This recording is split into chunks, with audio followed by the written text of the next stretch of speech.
శ్రీకాకుళం పట్టణంలోని గుజరాతీపేటలో గరణ మోసం వెలుగు చూసింది. వెంకట్రావు అనే వ్యక్తి తమకు అధిక వడ్డీల ఆశ చూపి చిట్టీల పేరుతో డబ్బులు సేకరించి పరారయ్యారని బాధితులు వాపోతున్నారు. చిట్టీలే కాకుండా అధిక వడ్డీలు చెల్లిస్తామని కొందరి దగ్గర భారీగా లక్షలు వసూలు చేశాడని ఆవేదన చేస్తున్నారు. నిందితుడు వెంకట్రావు తమతో సోదరుడిలా మెలిగి ఎప్పటి నుండో డబ్బులు కట్టించుకున్నాడని, తమ పిల్లల పెళ్లి కోసం ఉంచిన నగదును సైతం కట్టగా ఇప్పుడు ఏం చేయాలో దిక్కుతోచడం లేదని కన్నీరు మున్నీరవుతున్నారు. స్థానిక ఎమ్మెల్యే పోలీసుల వద్దకు వెళ్లినా ఫలితం శూన్యమని బాధితులు అంటున్నారు. ఆల్దర్పేట దేవాంగుల వీధి సురకా వెంకట్రావు గారికి 8 లక్షలు మేము అడిగితే మా పిల్లల చదువులు వడ్డీకి కావాలని ఇవ్వండి అని పేద పడితే మేము 8 లక్షలు ఇచ్చాము. అది రెండు సార్లు లెక్క ఇచ్చాము డబ్బులు. ఇంతవరకు మా పాపకి తాలూకు డబ్బులు అవి తనకు ఒంట్లో బాగాలేకపోతే ఆ వడ్డీ వచ్చి ట్రీట్మెంట్ చేయించుకుంటానని చెప్తే అవి తెచ్చేసి తనకి ఇచ్చాను. 2-3 కలిపి అవి ఇచ్చాము. ఇంతవరకు మాకు మనిషి ఇస్తానని చెప్పేసి అసలు లేదు, వడ్డీ లేదు, ఏమీ లేదు. మొత్తం డబ్బులన్నీ పట్టుకొని వెళ్ళిపోయాడు. పరారైపోయాడు. ఇక్కడ జనాలందరూ గోల పడతారు. మేము అడిగితే ఇంటికి వెళ్ళి తాళాలు వేసుకొని వెళ్ళిపోయాడు. మేము ఏం చేయాలి, మేము ఆడితో పాటు మేము చచ్చిపోతాం. మరి ఇంకా అంతకన్నా చేసింది ఏట్లేదు. మేము అవతల మా అల్లుడు బాబును వదిలేశాడు. ఆ అల్లుడికి మేము సమాధానం చెప్పలేకపోతున్నాం. మా పరిస్థితికి మరి ఏం చేయాలో మాకేం అర్థం అవ్వడం లేదు. పోలీస్ స్టేషన్ కంప్లైంట్ పెట్టినా మరి మీరు చూసుకోండి అని మాట్లాడుతున్నారు. ఇంకేం చెప్తాం సమాధానం. చీటీల రూపాయలు మిగతా వాళ్ళందరికీ చీటీల రూపాయలు సగం తీసుకున్నాడు. మేము అంటే మాకు ఇలాగ కావాలి డబ్బులు, బాగా నమ్మకస్తులు, పూర్వం నుంచి తల్లిదండ్రులు కాంచి పూర్వం నుంచి వచ్చిన మనిషి కదని ఈ డబ్బులు మాకు ఇలా కావాలి, మా పిల్లల చదువులకు కావాలి, నేను మీకు వడ్డీ ఇచ్చేస్తాను, మీకు ఏ ఇబ్బంది ఉండదు, నా సంగతి మీకు తెలుసు కదా, నా వల్ల మీకు ఏ ఇబ్బంది ఉండదు, నేను కరెక్ట్గా ఇచ్చేస్తాను, ఇంతమంది నాకు ఇచ్చారని చెప్పేసి అన్నీ చూపించి మాకు తీసుకొని వెళ్ళాడు. కాగితాల మీద సంతకాలు పెట్టాడు.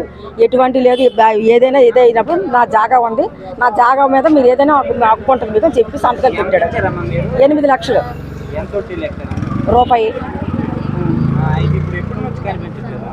ఒక 4 నెలలు బట్టి కనిపించట్లేదు. ఎప్పుడు అడిగినా ఇస్తానన్న మాట.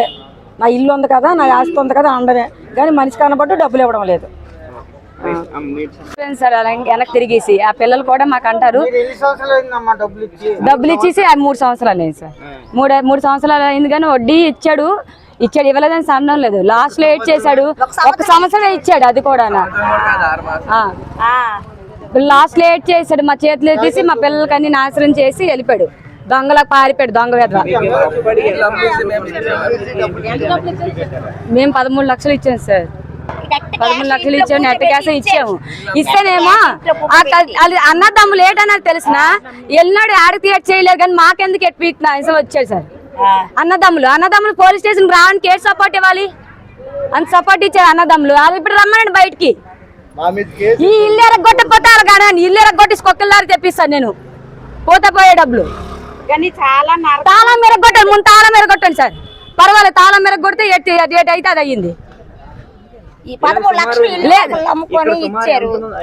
ఎంతమంది ఇచ్చారు కదా అంతమంది వచ్చారు సార్. ఇప్పుడు అంతమంది ఇంకా ఉన్నాయి కానీ నాకు తెలియదు.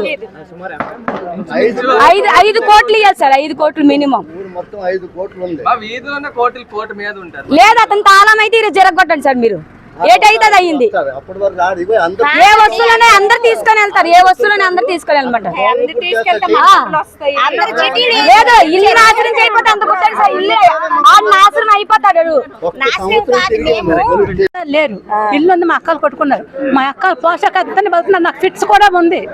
మొన్న చచ్చి సావులు అయిపోయాను వీడి వల్ల. ఎంత డబ్బు ఖర్చు అయిందో మరి తెలియదు. మా అక్కలు పెట్టుకుంటున్నారండి. దేనికి పనికి తల్లిదండ్రులు అనాథ. నేను మా అక్కలు ఉన్నారు కాబట్టి చూస్తున్నారు. ఇది ఇచ్చిన డబ్బులకి ఏమో మందులు కొనుక్కుంటున్నాను. ఫిట్స్ కూడా నాకు ఉందండి. ఫిట్స్ కూడా ఉంది. ఏ నిమిషం పడుతుందో నాకు తెలియదు. ఏం చేయాలండి? కాదండి, సొంత ఒక అందముడు అక్క చెల్లెలాగా ఉండేవాళ్ళండి. అలా నమ్మేసి ఇచ్చామండి మేము. అందముడు అక్క చెల్లెలాగా ఉండేవాళ్ళు. పిన్ని అనేసి మా అమ్మల దగ్గరికి వచ్చేవాడు. వీడికి ఎవరు పోతే మా పెద్దమ్మ పే చేసింది. చెప్తున్నాము తెలిసినా అన్ని కలిసి ఇచ్చేసాడండి. నా తల్లిదండ్రులు అలా మా అక్కలు కాబట్టి చూసుకుంటున్నారు. ఇప్పుడు ఏం చేయమంటారు?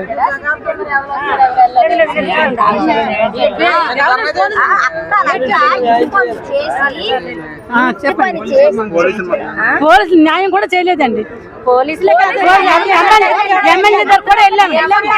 ఎమ్మెల్యే కూడా చేయలేదండి. ఎమ్మెల్యే కూడా దగ్గరికి వెళ్ళామండి. తీసుకురాలేదు. చెప్పండి.